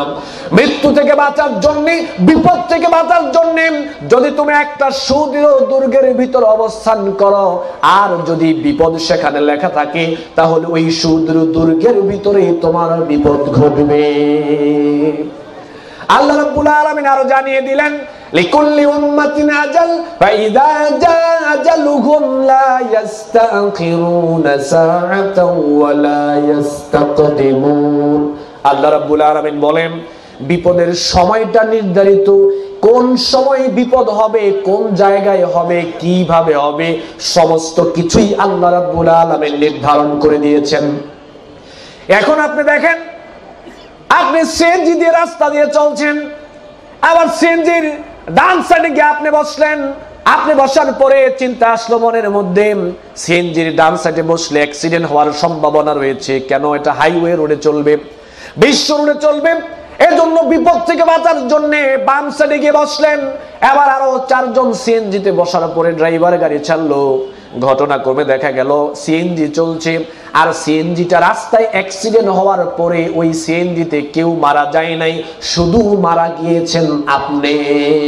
হতে পারে এরকম? হতে পারে অবশ্যই। অথচ মৃত্যু থেকে বাঁচার জন্য, বিপদ থেকে বাঁচার জন্য ডান সাইড থেকে আপনি বাম সাইডে গিয়েছিলেন। আল্লাহ রাব্বুল আলামিনের বক্তব্য হলো বিপদ যদি লেখা থাকে বাঁচার কোনো সুযোগ নেই। আপনি যে ডান সাইড থেকে বাম সাইডে যাওয়ার পরেও যে আপনার মৃত্যু হয়েছে, আল্লাহ রাব্বুল আলামিনের বক্তব্য হলো ওই মৃত্যুটাই তোমাকে ডেকে ডান সাইড থেকে বাম সাইডে নিয়ে গিয়েছে। সুবহানাল্লাহ। বাঁচার কোনো সুযোগ নেই। এরপরে আজকে বাংলাদেশের মানুষ বিপদে পড়লে যাকে ডাকে, আমি তো বলি বিপদে পড়লে আপনারা আল্লাহকে বাদ দিয়ে বিপদে পড়লে আপনি যেই বাবাকে ডাকেন, ওই বাবা বিপদে পড়লে বাবাই নিজেও কিন্তু আল্লাহকেই ডাকে। এটা কিন্তু ভালো করে খেয়াল করবেন। আপনি বিপদে পড়লে যাকে ডাকেন সে নিজে বিপদে পড়লে কিন্তু আল্লাহকেই ডাকে। দেখেন একটা ঘটনা বলি। একজন বক্তার ওয়াজ মাহফিল আমি শুনলাম, উনি ওনার একটা ঘটনা এইভাবে বললেন যে উনি একবার লঞ্চে করে মাহফিলে যাচ্ছেন। তো মাহফিলে যাওয়ার সময় সমুদ্রের উত্তাল তরঙ্গের ঢেউ এসে তার লঞ্চকে আক্রমণ করলো। এবার সমস্ত মানুষ দল মত নির্বিশেষে, ভালো মন্দ ধর্ম বর্ণ নির্বিশেষে একনিষ্ঠভাবে সবাই আল্লাহকে ডাকা শুরু করলো। এখন তো ভূমিকম্প প্রতিরোধের কমিটিও আছে। ভূমিকম্প প্রতিরোধ করার জন্য সমস্ত প্রস্তুতি সম্পূর্ণ। আরে বেটা, তুমি কি ভূমিকম্প সম্পূর্ণ কমপ্লিট করবা? এ বলে ভূমিকম্প প্রতিরোধ করব। তুমি কিসের ভূমিকম্প প্রতিরোধ করবা? সারা পৃথিবীর শক্তি একত্রিত হলো, ভূমিকম্প প্রতিরোধ করা যাবে না। এই পৃথিবীতে ভূমিকম্প প্রতিরোধ করার জন্য কোনো যন্ত্র আবিষ্কার হয় নাই। এই পৃথিবীতে ভূমিকম্প প্রতিরোধ করার একটা যন্ত্র আবিষ্কার হয়েছে 1450 বছর পূর্বে। ওই যন্ত্রের নাম হচ্ছে, যখন ভূমিকম্প হবে, যে ভূমিকম্প দিবে, ভূমিকম্প থেকে বাঁচতে হলে তার কাছে আশ্রয় চাইতে হবে, হলো অস্ত্র। যে ভূমিকম্প দিচ্ছে ভূমিকম্পের মালিকের কাছে আশ্রয় চাইতে হবে ভূমিকম্প ঠেকানোর জন্য। যে দিচ্ছে সে ছাড়া ভূমিকম্প কেউ ঠেকাতে পারবে না। তো সমুদ্রের উত্তাল তরঙ্গে ঢেউ উঠল। তো উনি বললেন যে তখন সবাই একনিষ্ঠভাবে আল্লাহকে ডাকছে। তো উনি ওনার ভাষায় বললেন যে আমি দেখলাম লঞ্চে তো অনেক ধর্মের মানুষই থাকে, আর হিন্দু মানুষ তো দেখলে অনেক সময় চীনাও যায়। তো উনি বললেন যে আমি দেখলাম কিছু হিন্দুও সেদিন আল্লাহকে ডাকছে, এত ঢেউ উঠেছে। তো তখন তো আর কোনো ক্ষমতা চলে না, টাকা পয়সা চলে না, কারো কোনো ক্ষমতা সমুদ্রের ঢেউর মধ্যে চলে না, টাকা পয়সার গরম চলে না, খতিব সাহেবের বক্তাগিরি চলে না, পীর সাহেবের পীরগিরি চলে না, কারো কোনো কিচ্ছুই সেখানে চলে না। এবার সবাই আল্লাহকে ডাকছে। সে বলল আমি দেখলাম হিন্দু আল্লাহকে ডাকছে। তো উনি বললো, আমি হিন্দুকে জিজ্ঞেস করলাম কি ব্যাপার, তোমরা আল্লাহকে ডাকছো কেন? ডাকার কথা তো ভগবানকে। কয় না, এটা ভগবানে পারতো না, এটা থামাই তুলে আল্লাহরই লাগবে। খোলেন কোরআন, 1450 বছর পূর্বে আল্লাহ এই কথাটা কোরআনে বলেছেন। আল্লাহু আকবার। দেখেন দলিল, সূরা আনকাবুতের 65 নং আয়াতে আল্লাহ রাব্বুল আলামিন বললেন فإذا ركبوا في الفلك دعوا الله مخلصين له الدين। মানুষ যখন সমুদ্রের মধ্যে নৌযানে মানুষ যখন চলাচল করে, আরোহণ করে, আর সমুদ্রের উত্তাল তরঙ্গের ঢেউ যখন এসে মানুষকে আক্রমণ করে, তখন মানুষ ভুলে যায় সে কোন দল করে, মানুষ ভুলে যায় সে কোন ধর্মের, মানুষ ভুলে যায় সে বড় না ছোট, পাপী না খারাপ, ভালো মানুষ কিনা, মানুষ সব কিছু ভুলে যায়। তখন মানুষ একনিষ্ঠভাবে শুধু ডাকে আল্লাহকে। ফালাম্মা নাজ্জাহুম ইলাল বাররি ইযা হুম ইউশরিকুন। বিপদে পড়ে ডাকলো আল্লাহকে, আল্লাহ বলছে আমাকে তারা এমন ভাবে ডাকে যে জীবনেও আল্লাহকে ডাকে না, বিপদে বলে সেও আল্লাহকে ডাকে। এমন ভাবে সে আল্লাহকে ডাকে, একনিষ্ঠ ভাবে ইখলাসের সহিত সে আল্লাহকে ডাকে। আল্লাহ বলছেন তখন আমার রহমতের কারণে আমি তাকে বিপদ থেকে উদ্ধার করে দেই। আমি দেখি না সে কোন দল করে, আমি দেখি না সে কোন দলের, আমি দেখি না সে কোন ধর্মের, আমি দেখি না সে পাপী না ভালো। আমার রহমতের কারণে আমি তাকে বিপদ থেকে উদ্ধার করে দেই। আর বিপদ থেকে উদ্ধার হয়ে যাওয়ার পরে আবার যেই কুদু হেলাও। আল্লাহ বলছেন আমি না, আল্লাহ বলছে বিপদ থেকে উদ্ধার হয়ে যাওয়ার পরে আবার একজনে বলে বাবা, একদল বলে ভগবান, একদলে বলে গড। আল্লাহ বলছে তুই মুসলিম না, তুই মুশরিক। আল্লাহ বলছে আমি বলিনি। ইযা হুম ইউশরিকুন।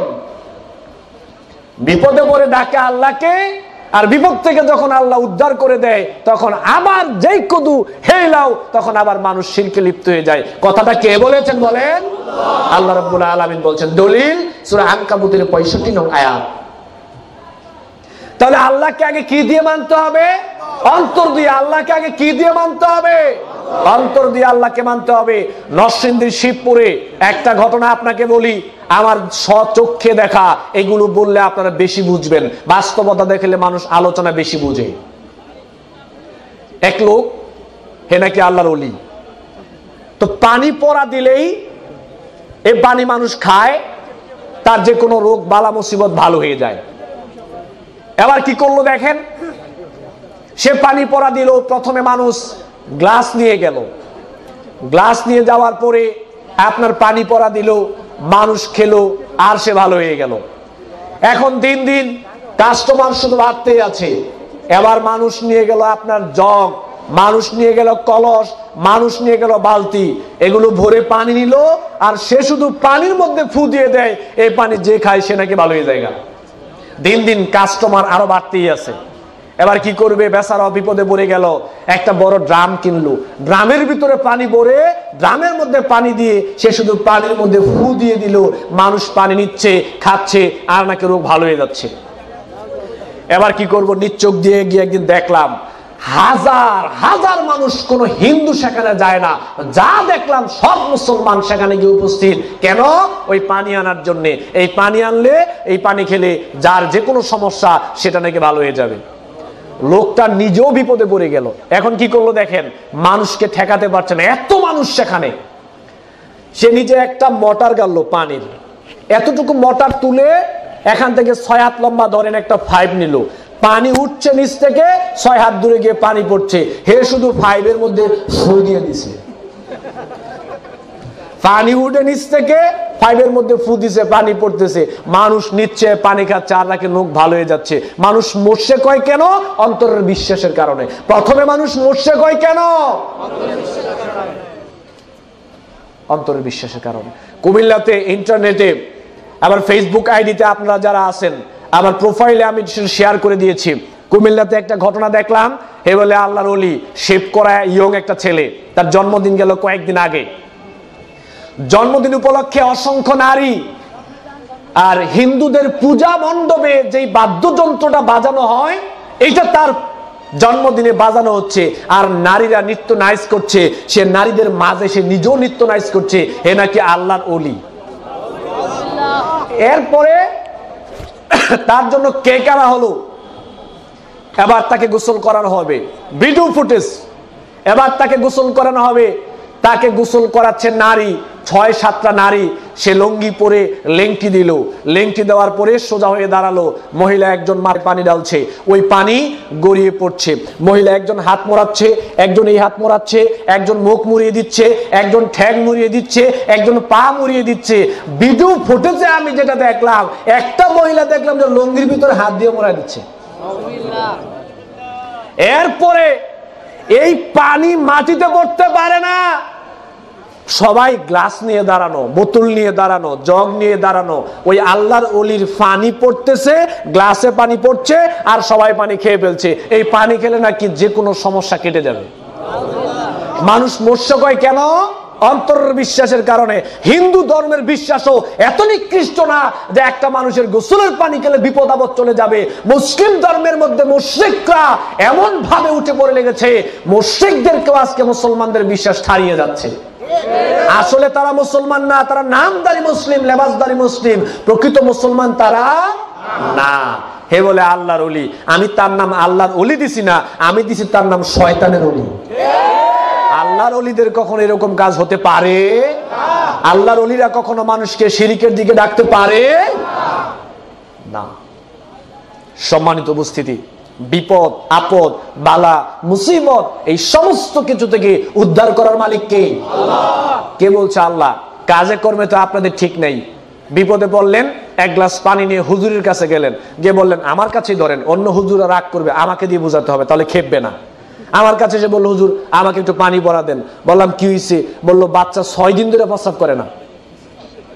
তো আমি যদি আপনার ছেলেকে পানি পড়া দেই, আপনার ছেলে প্রস্রাব করবে, এটা আপনাকে বলছে কে?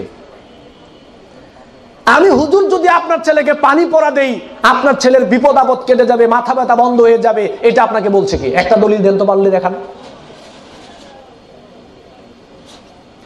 নিজের সন্তানের জন্য নিজের বাপ মার দোয়াটাই কি সর্বশ্রেষ্ঠ দোয়া না? আপনার সন্তান বিপদে পড়েছে, আপনি সালাতে দাঁড়ান, আপনি এক গ্লাস পানি নিয়ে সূরা ফাতিহা পড়ে আপনি ফু দিয়ে বাচ্চাকে খাওয়ান, ভালো হওয়ার সম্ভাবনা আছে না ভাই? কিন্তু আমি পানি পড়া দিলে ভালো হবে, এটা আপনাকে বললো কে? আজকে কিছু গোমর পাশ করে পরে যাব। আজকে আমাদের কিছু গোমর পাশ করে পরে এখান থেকে যাব। দেখেন, আপনাকে আমি পানি পড়া দিই, পানি পড়ার সময় দেখবেন পরে আস্তে আস্তে ফু দেওয়ার সময় জোরে একটা ফু দেয় না, পরে আস্তে ফু দেয়, ফু জোরে দেয় পরে আসতে কেন? এটা একটা গোমর আছে, যেটা আসতে পরে, এটা যদি জোরে পড়ে আর আপনি যদি শুনতে পারেন, তা আপনি হুজুরকে বলেন ধুর মিয়া, এটা তো আমিই পারি, আমার দাবইরা আমি ফু দিব, আপনার লাগতো না। হুজুর পরে সূরা ফাতিহা, আর কিচ্ছু না, শুধু সূরা কি পড়ে? ফাতিহা পড়ে। আবার খেয়াল করেন, আপনাদের কিছু সমস্যা আছে। সেই দিন একটা আমাকে বললো যে হুজুর আমার বাপ মা তো মারা গিয়েছে, কয়েক বছর হয়েছে, তো হুজুর আমার বাপ মার জন্য একটু দোয়া করতে হবে, চলেন। আমি বললাম কি ব্যাপার, আপনার বাপ মা কি এখনো জান্নাতে যায় নাই? কারণ প্রত্যেক বছর তো আমাদেরকে নিয়ে দোয়া করান জান্নাতে ফাটানোর জন্য, তার মানে এখন দোয়া করলে বোঝা যাচ্ছে যে আসলে জান্নাতে যায় নাই। কয় ভাই এটা কি বললেন? বললাম যে ভাই এত বোকামি করেন কেন? আপনার বাপ মার জন্য আমি কাবা ঘরের ইমাম সাহেব হতে পারি, আপনার বাপ মার জন্য কাবা ঘরের ইমাম সাহেবও যদি দোয়া করে দোয়া কবুল হবে কোনো গ্যারান্টি নাই। হতেও পারে আবার নাও, কিন্তু সন্তান বাপ মার জন্য দোয়া করলে দোয়া কবুল হবে একেবারে 100% গ্যারান্টি। আপনি আপনার বাপ মার জন্য আমাকে দোয়া করতে বলেন কেন? লজ্জা লাগে নিজের বাপ মার জন্য দোয়া করতে? আচ্ছা, আরো কথা, এবার আপনি দেখেন কতগুলো ঝামেলা এখানে। আপনি আমাকে বললেন দোয়া করার জন্য, আচ্ছা ঠিক আছে আপনার বাপ মার জন্য আমি দোয়া করব। এবার আপনি আমাকে বাড়িতে নিয়ে গেলেন খাওয়ানোর জন্য, এবার বাড়িতে পেট ভরে খাওয়াইলেন, খাওয়ানোর পরে এবার আমি আপনার বাপ মার জন্য দোয়া করছি, আপনার সামনে খাড়া। বাস্তবতা বাংলাদেশে যা চলেছে এখন চলছে, আপনার সামনে খাড়া, এখন আমি আপনার বাপ মার জন্য দোয়া করছি। দোয়াতে কি কান্না যে হুজুরে কাঁদে, নিজের বাপ মার জন্য হুজুর কাঁদে না, হুজুর আপনার বাপ মার জন্য কাঁদে। আসলে কাঁদে না, পুরোটাই অ্যাক্টিং, একটাও কাঁদে না, চোখ দিয়ে একটুও পানি আসে না কারণ আমি নিজে জানি না। এরপরে আপনার সামনে দাঁড়ানো বলছেন হুজুর দোয়া করেন বাপ মার জন্য। এই যে দোয়া ধরে 15 মিনিট আপনার সামনে হুজুর আপনাকে আপনার বাপ মার জন্য দোয়া করছে, কি সুন্দর দোয়া যে করছে, একেবারে দোয়া করতে করতে এমন অবস্থা হয়েছে যে বুঝে এলাইছে মনে হয় জান্নাত গেছে, আরেকটু বাকি আছে। এই যে দোয়াগুলো বললো, একটাও দোয়া না, সব খালি আপনারা ফার্ম দিছে। কিছুক্ষণ পরে তো পকেটটা ভরে দিতে হবে। কেন বলছি কথাটা দেখেন, এই কথাটা বলতাম না। হুজুরের বাপ মার জন্য দোয়া করাইতে গিয়ে কয়দিন আপনাদেরকে দাওয়াত দেওয়া হয়েছে? কেন খাওয়ায় না? হুজুরের বাপ মার জন্য দোয়া করার জন্য কেন আপনাদেরকে একদিনও দাওয়াত দেওয়া হয় না? আমরা হুজুররা ভালো করে জানি আমগো বাপ মার জন্য আমগো দোয়াটাই কাজে আসবে, আমনে করে আসবে না। আপনারা বুঝেন না, আমগো দোষ নাই, হুজুরগো দোষ নাই, বুঝেন না তো আপনারা। হুজুররা কি করবো? হুজুররাও তো ঠেলায় পরে চাকরি চলে যাবে, বিদায় যেতে হয়। এখন আপনারাই তো হুজুরদেরকে বাধ্য করেন, দায়ী আগে আপনারা। এরপরে দেখেন হুজুরের দোয়ার প্রতি আপনি এত নির্ভরশীল, আপনি তো বুঝতে পারেন না। আমি বক্তব্য দিচ্ছি, আপনি জানেন আমার ইনকামটা হালাল না হারাম? জানেন? আমার ইনকাম হারাম হলে মরার আগ পর্যন্ত দোয়া করলে আমি দোয়া, আমার হুজুরের দোয়া কবুল হবে না। আমি অনেক বড় বক্তা হতে পারি, কিন্তু আমার ইনকামটা যদি হারাম হয়, আমার নিজের বেলায় তো আমার দোয়া কবুল হবে না, আপনার বাপেটা তো পরের বেলায় আছে। আপনি জানেন আমি শিরিক করি কিনা? জানেন আপনি? আমি শিরিক করলে আমার দোয়া কবুল হবে না, মৃত্যুর আগ পর্যন্ত দোয়া করলে দোয়া কবুল হবে না। আমি বিদআত করি কিনা আপনি জানেন? আমার বাপ মার সাথে সম্পর্ক ভালো না মন্দ আপনি জানেন?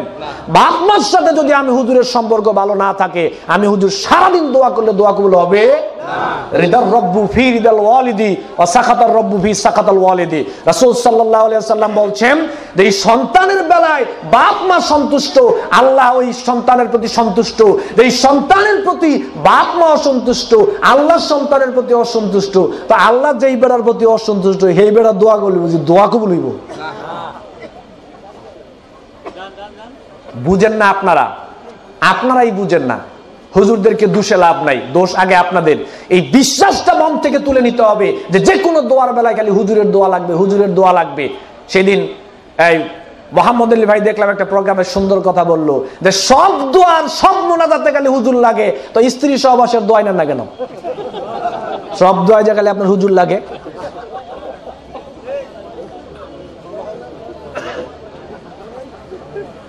দোয়ার ভার আলেমদের উপর দেওয়া যাবে না। হ্যাঁ, আমাদের উপর দোয়া চাইবেন, আমরাও দোয়া করব, আপনারাও করবেন, কিন্তু কেউ কারো প্রতি একেবারে নির্ভরশীল হওয়া যাবে না। নিজের দোয়াটা নিজের কাছেই নিরাপদ, নিজের বাপ মার কাছেই নিরাপদ। সন্তান বাপ মার জন্য দোয়া করবে, রব্বির হামহুমা কামা রব্বায়ানি সগীরা। এটা কি হুজুরকে শিক্ষা দেওয়া হয়েছে না সন্তানকে বাপ মার বেলায় শিক্ষা দেওয়া হয়েছে? বুঝা উল্টা চলেন আর কি, বুঝেন সবই কিন্তু চলেন উল্টো। সম্মানিত উপস্থিতি, বিপদ আপদ বালা মুসিবত এগুলো দেওয়ার মালিক কে? উদ্ধার করার মালিক কে? তাহলে আশ্রয় চাইতে হবে কার কাছে? আল্লাহর কাছে। এটা অন্তরের ব্যাপার। আগে আল্লাহকে কি দিয়ে মানতে হবে? অন্তর দিয়ে মানতে হবে। সবগুলো দেখাতে পারবো না, বাংলাদেশের কয়েকটা রোগ প্রকাশিত হয়েছে, কয়েকটা দেখাচ্ছি। সন্তান দেওয়ার মালিক কে? এটা অন্তরের ব্যাপার না? আপনি বিয়ে করেছেন, স্ত্রী ঘরে আসলো, 6 বছর হয়েছে, কিন্তু স্ত্রীর সন্তান হচ্ছে না। একজন এসে বললো আপনাকে, আরে সন্তান হয় না তাতে কি হয়েছে, চলো আমার সাথে এক জায়গায় নিয়ে যাই।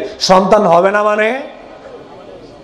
নিয়ে গেল এক দরবারে, বললো বাবা একটু কেস ব্যাপারটা এরকম দেখেন, দিল লাল সুতা, দিল একটা তাগা, বললো তুমি চলে যাও, আমি দেখি আল্লাহর সাথে কথা বলে কি করা যায়। এগুলোই তো চলছে এখন। একটাই বলে রাত দিন সারা দিন বলে আল্লাহর কথা হয়। কি কয় এগুলো? কি বলে এগুলো?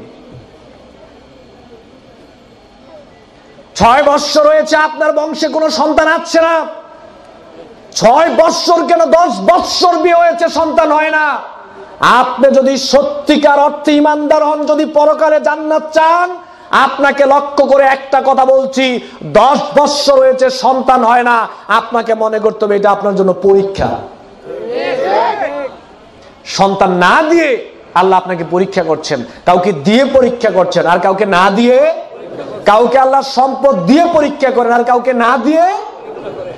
এদেশের মাটিতে যারা জাকাত দেয়, খুব ধনী মানুষ জাকাত দেয়, আর জাকাত দেওয়ার সময় মনে করে দরিদ্রদের এটা তারা নিজেরাই দায়ী। তারা দরিদ্র, এটা তাদের দোষ, তারা দায়ী। এজন্য অনেক ধনী মানুষ আছে যে মানুষদেরকে তুচ্ছ তাচ্ছিল্য করে। যাকাত দেয় এমন কাপড় যে 2 দিন ধোয়ার পরে আর আগের রং খুঁজে পাওয়া যায় না, এরকম কাপড় যাকাত দেয়। আপনি ধনী হয়েছেন এটা আপনার ক্রেডিটের ব্যাপার না, আপনি ধনী হয়েছেন এটা আপনার অবদান না। আর ওই লোকটা দরিদ্র হয়েছে এটা তার দোষ নয়। আপনাকে ধন দিয়ে, সম্পদ দিয়ে আল্লাহ রাব্বুল আলামিন পরীক্ষা করছেন, আর তাকে সম্পদ না দিয়ে আল্লাহ রাব্বুল আলামিন তাকে পরীক্ষা করছেন, ঠিক কিনা? যাকাত আপনার করুণা নয়, যাকাত আপনার করুণা নয়, নিজের পেটের তাগিদেই আপনাকে গিয়ে বাড়িতে গিয়ে যাকাত দিয়ে আসতে হবে, কারণ পরকালে ঠেলা আছে। এটা গরিবের হক। তাহলে সন্তান চাইতে হবে কার কাছে? যদি আপনাকে আল্লাহ সন্তান না দেন, বুঝতে হবে পরীক্ষা করছেন, পরীক্ষায় পাস হতে হবে না? এখন পরীক্ষায় পাস এভাবে হওয়া যাবে? আর একটা দরবারে গিয়ে সন্তান চাইলে কি পরীক্ষায় টিকতে পারবেন? মুসলিমের খাতায় নাম থাকবে? সূরা আশ-শূরা 49 এবং 50 নং আয়াত, লিল্লাহি মুলকুস সামাওয়াতি ওয়াল আরদ ইয়াখলুকু মা ইয়াশাউ ইয়াহাবু লিমান ইয়াশাউ ইনাসা ওয়া ইয়াহাবু লিমান ইয়াশাউ যুকুর আও ইউযাওয়িজুহুম যুকরানা ওয়া ইনাসা ওয়া ইয়াজআলু মান ইয়াশাউ আকীমা। স্পষ্টভাবে শুনে রাখুন, আল্লাহ রাব্বুল আলামিনকে আগে মানতে হবে অন্তর দিয়ে, পরে মানতে হবে কর্ম দিয়ে। যদি কোনো মানুষ সন্তান হয় না, 10 বছর বিয়ে হয়েছে, এই লোকটা যদি কোনো মানুষের দরবারে গিয়ে সন্তান চায়, সেখান থেকে এসে যদি আবার সালাত আদায় করে, মরার আগ পর্যন্ত সালাত আদায় করলে সালাত কবুল হবে না। আগে সে আল্লাহকে অন্তর দিয়ে মানতে পারে নাই। যদি অন্তর দিয়ে আল্লাহকে মানতো, সন্তান চাওয়ার জন্য অন্য কোনো দরবারে সে যেত। আল্লাহ বলছে, আসমান এবং জমিনের মালিক আমি আল্লাহ। আমি আল্লাহ যাকে ইচ্ছা তাকে কন্যা সন্তান দেই, আমি আল্লাহ যাকে ইচ্ছা তাকে পুত্র সন্তান দেই, আমি আল্লাহ যাকে ইচ্ছা তাকে কন্যা সন্তানও দেই, পুত্র সন্তানও দেই। আমি আল্লাহ যাকে ইচ্ছা তাকে কন্যাও দেই না, পুত্রও দেই না। আমি আল্লাহ তাকে বান্দা বানিয়ে, ইচ্ছাটা কার? মুসলিম শরীফের হাদিস, কাতাবাল্লাহু মাকাদিরাল খালকি কাবলা আইয়াখলুকাস সামাওয়াতি ওয়াল আরদি বি50 আলফা সানা। আপনার বংশে, আপনার ওয়াইফের গর্ভে কয়টা সন্তান হবে না হবে, পৃথিবীর সৃষ্টির 50,000 বছর পূর্বে এটা আল্লাহ নির্ধারণ করে দিয়েছেন। আল্লাহ যদি সিদ্ধান্ত নেয় আপনার বংশে কোনো সন্তান দিবে না, পৃথিবীর সমস্ত বাপ যদি একত্রিত হয়, দরবার যদি একত্রিত হয়, সন্তান দেওয়ার ক্ষমতা পৃথিবী কারো আছে? অসম্ভব। এর নাম হচ্ছে আল্লাহকে অন্তর দিয়ে মানা। এর নাম কি?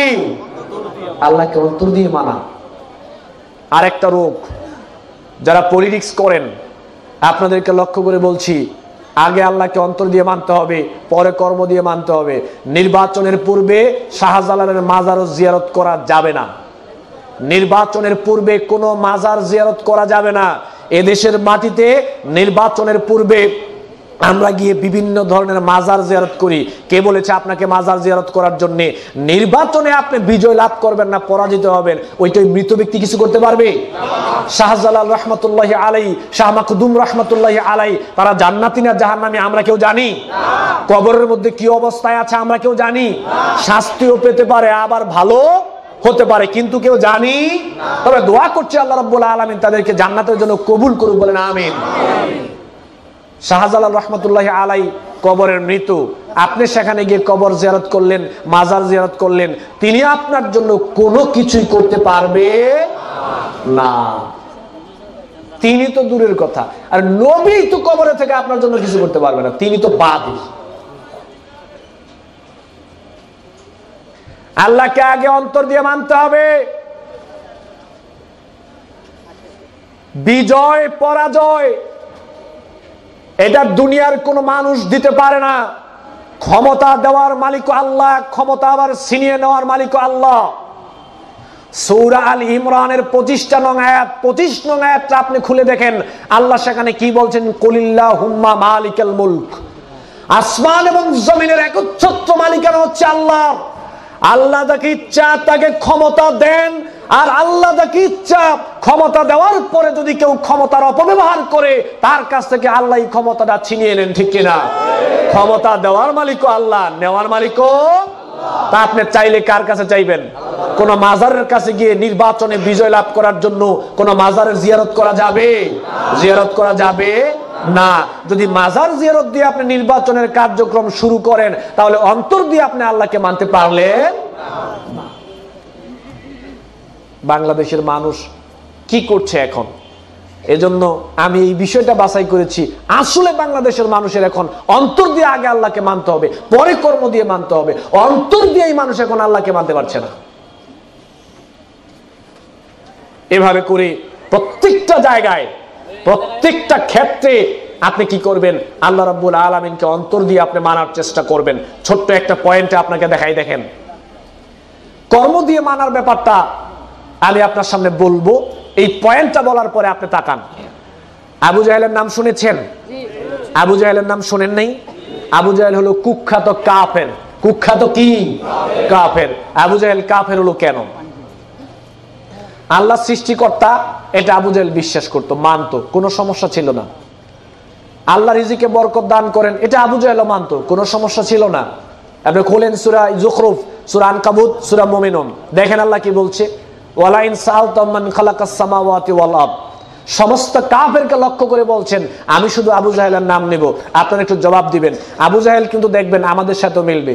প্রস্তুতি ম্যাচ, তারপরে ঘরোয়া লিগ, কোয়ার্টার ফাইনাল, সেমিফাইনাল, সব আবু জাহেল খেলেছে।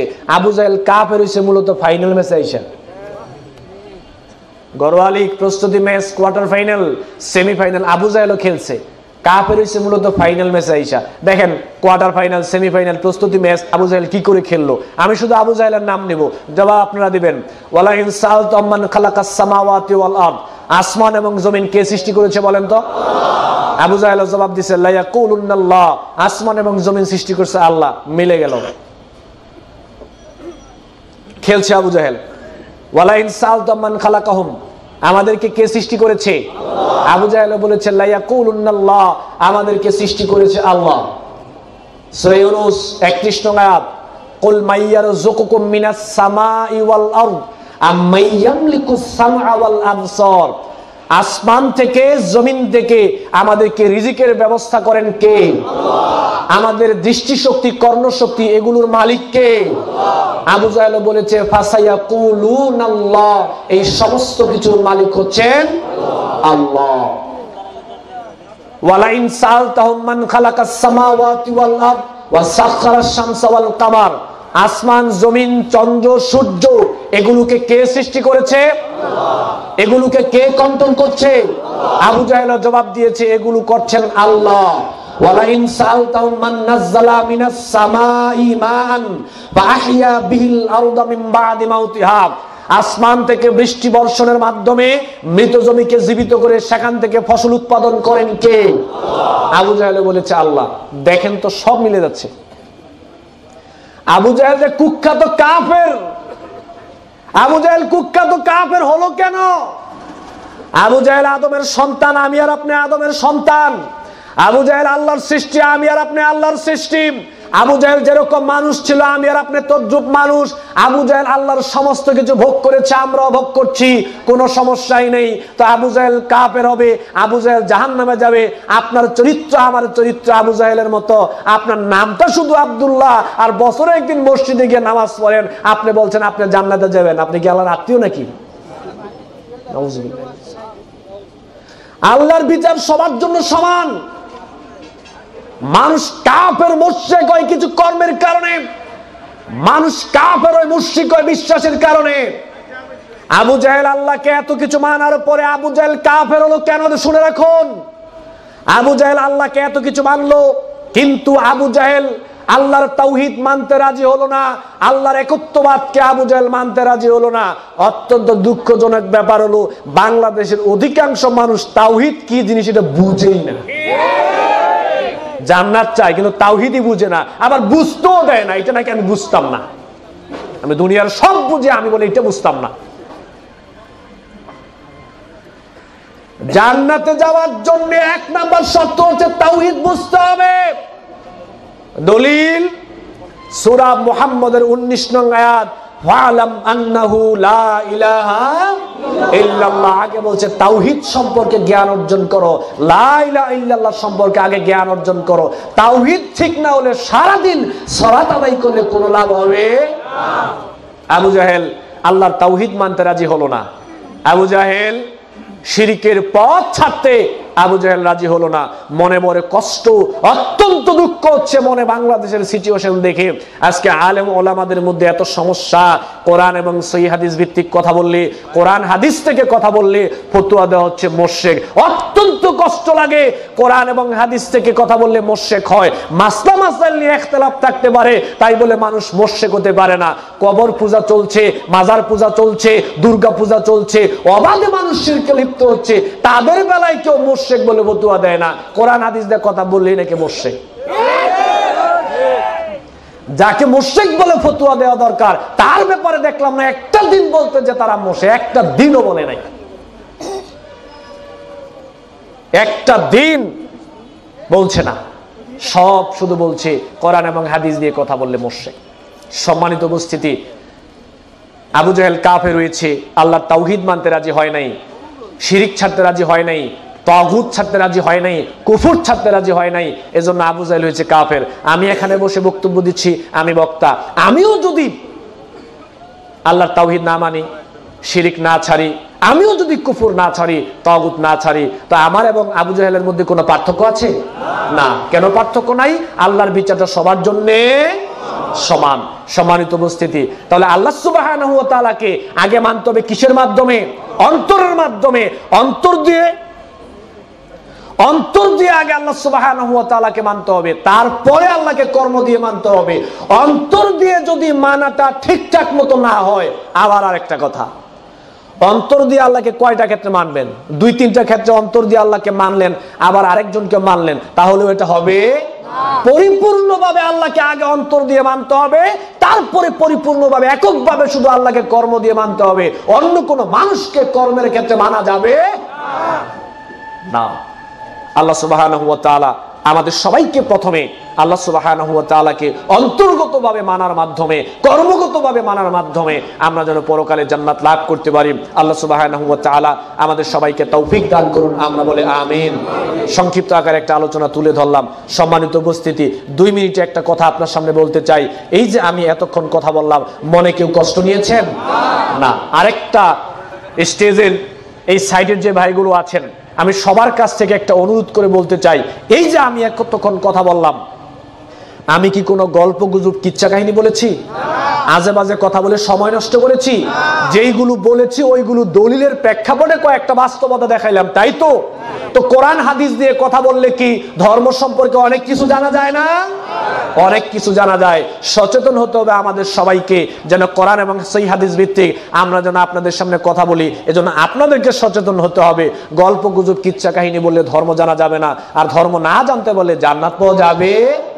আল্লাহ সুবহানাহু ওয়া তাআলা আমাদের সবাইকে কোরআন এবং সহিহ হাদিস ভিত্তিক জ্ঞান অর্জন করে আল্লাহকে, আজকে যে বিষয় নিয়েছি, আল্লাহকে আগে অন্তর দিয়ে মানে, এরপরে কর্ম দিয়ে মানার মাধ্যমে দুনিয়া এবং আখিরাতে সফলতা অর্জন করার জন্য আল্লাহ সুবহানাহু ওয়া তাআলা আমাদের সবাইকে তৌফিক দান করুন, আমরা বলি আমিন। ওয়া আখিরু দাওয়ানা আলহামদুলিল্লাহি রাব্বিল আলামিন।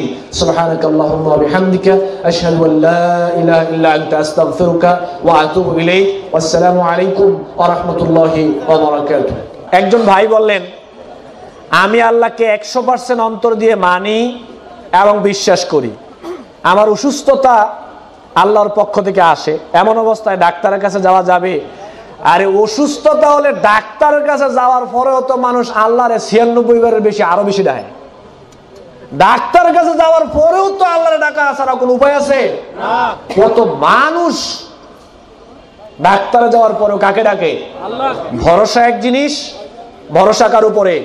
আল্লাহর উপরে। চিকিৎসার কথা কোরআনে আছে, আপনি কোরআন এবং সহিহ হাদিস ভিত্তিক চিকিৎসা করতে পারবেন, কিন্তু ভরসা করতে হবে আল্লাহ। সম্মানিত উপস্থিতি, আমি আর সংক্ষিপ্ত সময়, কিছু একটা সময় আপনাদের সামনে আরেকটা কথা বলছি। দেখেন, অন্তর্গতভাবে আল্লাহকে মানার কথা বললাম, কর্মগতভাবে মানুষ আল্লাহকে মানছে, সিয়াম, সালাত, যাকাত, হজ, ওমরা, আর অনেকভাবে মানুষ কর্মগতভাবে আল্লাহকে মানছে। কর্মগতভাবে আল্লাহকে অনেক মানুষ মানতে পারছে না। এর একটা দিক দেখেন, সেজদা করা আল্লাহকে, এটা কি কর্মগত না? সেজদা করা আল্লাহকে, এটা কি কর্মগত না? কর্মগত। তাহলে কর্মগত ভাবে দেখেন বাংলাদেশের মানুষ আল্লাহকে মানতে পারছে না। কিভাবে দেখেন, এদেশের অসংখ্য মানুষ আছে যারা একটা মানুষ হয়ে আর একটা মানুষকে সেজদা করছে। এরকম মানুষ কি বাংলাদেশে আছে না ভাই? জেনারেল শিক্ষিত যারা, বিশেষ করে মার্কেটে যারা রয়েছেন, আপনাদের বিবেকটাকে আমি চাচ্ছি, আঘাত দেওয়ার জন্য কথা বলছি না, আল্লাহকে ছাড়া কোনো মানুষকে সেজদা করা যাবে? যাবে না। কেন? তার লজিকটা আপনি খেয়াল করেন। সূরা হজ্জের মধ্যে আল্লাহ বলছেন, ইয়া আইয়ুহাল্লাযীনা আমানু রুকউ ওয়াসজুদু ওয়া'বুদু রাব্বাকুম। হে ঈমানদার সম্প্রদায়, সেজদা করো, রুকু করো, গোলামি করো একনিষ্ঠভাবে কার? আল্লাহ। তাহলে সেজদাটা কার পাওনা? সবাই বলেন, সেজদাটা কার পাওনা? আল্লাহ নবী বলছেন, লা ইউসলিহু লি বাশারিন আইয়াসজুদা লি বাশারিন। একটা মানুষের জন্য এটা জায়েজ নাই, বৈধ নয় যে সে আরেকটা মানুষকে সেজদা করবে। লাউ কুনতু আমিরান আইয়াসজুদা লি আহাদিন লা আমারতুল মারআতা আন তাসজুদা লি যাওজিহা। রাসূল সাল্লাল্লাহু আলাইহি ওয়াসাল্লাম বলছেন, আমি যদি কাউকে বলতাম তুমি কাউকে সেজদা করো, তা আমি স্ত্রীকে বলতাম তুমি স্বামীকে সেজদা করো। আসলে সেজদা করাটা জায়েজ না। এবার দেখেন তো, আপনাকে একটা ছোট্ট উদাহরণ দিচ্ছি।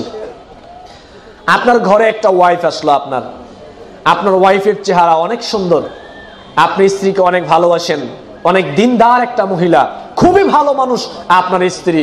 প্রথম দিন খাবার পাকাইতে গিয়া, সবাই শুনেন যুবক ভাইয়েরা, সবাইকে লক্ষ্য করে বলছি, এটা আপনার জীবনের জন্য গুরুত্বপূর্ণ একটা বয়ান। আপনার স্ত্রী খাবার পাকাইতে গিয়ে তরকারির মধ্যে একটু লবণ বেশি দিয়ে দেয়, স্ত্রীকে তালাক দিবেন না? কেন দিবেন না? আপনি স্ত্রীকে অনেক ভালোবাসেন। আপনার স্ত্রী খাবার পাকাইতে গিয়ে তরকারির মধ্যে হলুদ আর মরিচ একটু বেশি দিয়ে দিল, স্ত্রীকে তালাক দিবেন? কেন দিবেন না? স্ত্রীকে অনেক ভালোবাসেন। আপনার স্ত্রী কাপড়টা আয়রন করতে গিয়ে আপনার ৫,০০০ টাকা দামের একটা জামা আয়রন করতে গিয়ে পুড়ে ফেললো, তাও কি স্ত্রীকে তালাক দিবেন? কেন দিবেন না? যেহেতু আপনি স্ত্রীকে অনেক ভালোবাসেন, আর যেহেতু স্ত্রী তালাক পাওয়ার মতো ওই রকম বড় কোনো অপরাধ করে না। আপনি স্ত্রীকে অনেক ভালোবাসেন, স্ত্রীর চেহারা অনেক সুন্দর, অনেক দিনদার একটা মহিলা, স্ত্রী দৈনিক অনেক ভুল ত্রুটি হচ্ছে, তারপরও আপনি স্ত্রীকে তালাক দিবেন না। এবার আপনি আমার দিকে তাকান। এখন বাড়িতে যাওয়ার কথা রাত 12টায়, ঘটনাক্রমে আপনি চলে গেলেন রাত 10টায়। বাড়িতে ঢোকার পরে দেখলেন আপনার স্ত্রী অন্য একটা পুরুষকে নিয়ে আপনার বিছনায় শুয়ে আছে। আপনি নিজ চোখ দিয়ে এই দৃশ্যটা আপনি দেখলেন। এবার স্ত্রীকে রাখবেন কয়জনে? মন থেকে উত্তরটা দিবেন যুবক ভাইরা। এই স্ত্রীকে কেউ কি রাখবেন? রাখবেন না। কেন? স্ত্রীকে নাকি অনেক ভালোবাসেন। কোথায় গেল ভালোবাসা? স্ত্রীকে আপনি অনেক ভালোবাসেন, রাখবেন না কেন? স্ত্রী অনেক সুন্দর দিনদারি মহিলা, রাখবেন না কেন? আপনি রাখবেন না এই কারণে যে স্ত্রী আপনার হকটা অন্য একটা পুরুষকে দিয়েছে। এইটা অপরাধ? এইটা অপরাধ না? তো স্ত্রী যদি আপনার হক আরেকজনকে দিলে আপনি স্ত্রীকে তালাক দিয়ে দিতে পারেন। এবার আপনি একটা ঘটনা কিভাবে ঘটবে দেখেন। রাসূল সাল্লাল্লাহু আলাইহি সাল্লাম মুআজ রাদিয়াল্লাহু তাআলা আনহুকে লক্ষ্য করে বললেন, বুখারীর হাদিস, ইয়া মুআজ আতাদরি মা হাক্কুল্লাহি আলাল ইবাদ। মুআজ, তুমি কি জানো যে আল্লাহর প্রতি, বান্দার প্রতি আল্লাহর কি হক রয়েছে?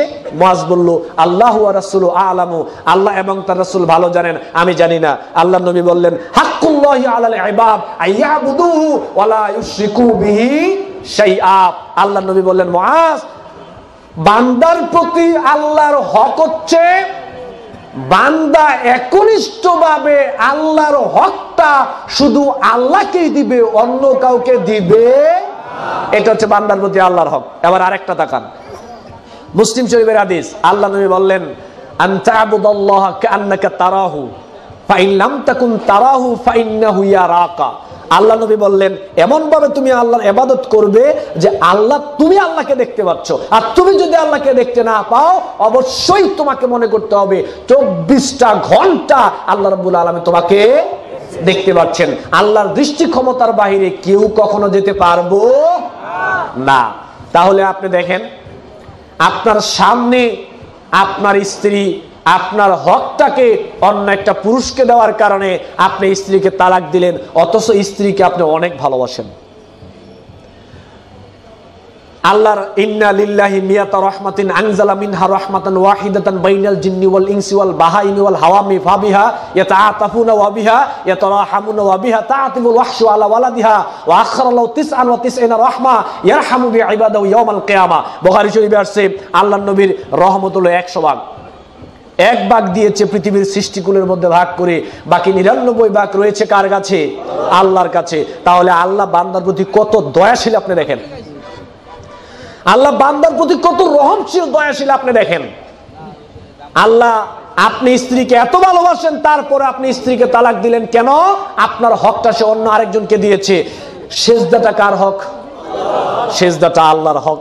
এখন আল্লাহ আপনাকে দেখতে পাচ্ছে, আপনি যখন আল্লাহকে বাদ দিয়ে একটা মানুষকে সেজদা করেন, এটা কি আল্লাহ দেখতে পাচ্ছে না? তাহলে আল্লাহর সামনে আপনি আল্লাহর হকটা আর একটা সৃষ্টিকে আপনি দিচ্ছেন।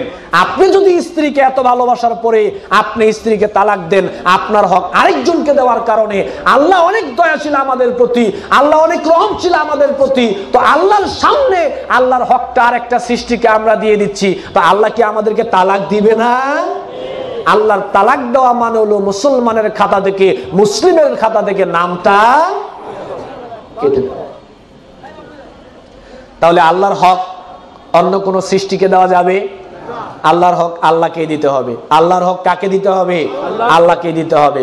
রাস্তা দিয়ে আপনি যাচ্ছেন, রাস্তা দিয়ে যাওয়ার পরে এক জায়গায় আপনি দেখলেন ট্রাক ড্রাইভার গাড়ি ছাড়লো, মালিক 50টা টাকা হাত থেকে বের করে দিয়ে বলল যাওয়ার সময় উমুক একটা দরগা আছে, সেখানে কিন্তু 50 টাকা দিয়ে যাবি, না দিয়ে গেলে কিন্তু যে কোনো বিপদ হতে পারে।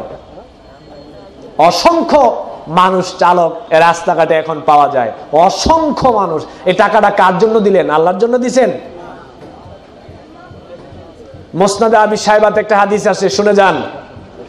মুসনাদে আবি সাহেবাতে একটা হাদিস আছে, রাসূল সাল্লাল্লাহু আলাইহি ওয়াসাল্লাম বর্ণনা করেছেন এভাবে যে একজন লোক, 2 জন লোক যাচ্ছে, সেখানে কিছু মানুষ মূর্তির উদ্দেশ্যে দান করার জন্য মানুষদেরকে বলছে।